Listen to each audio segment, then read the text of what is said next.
natin para sa lagay ng ating panahon ngayong hapon po ng June 3, 2024 na kung saan sa ngayon ay iba't ibang weather system ang nagsasalubungan at umiihip na hangin dito po sa paligid ng ating bansa.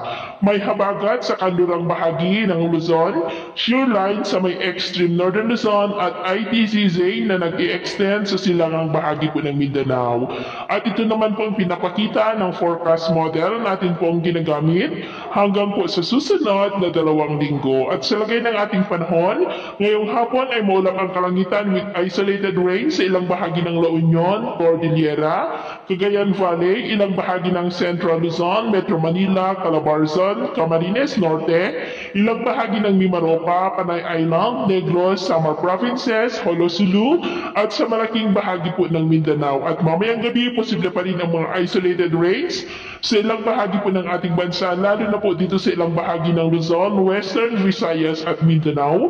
Kaya mag-ingat pa rin tayo sa posibleng banta po ng mga pagbaha at pagguho ng lupa. Sa atin naman pong mga baybayin, wala naman po tayong nakataas na namang gale warning signals, pero iba yung pag-iingat lamang po kung papalaot tayo.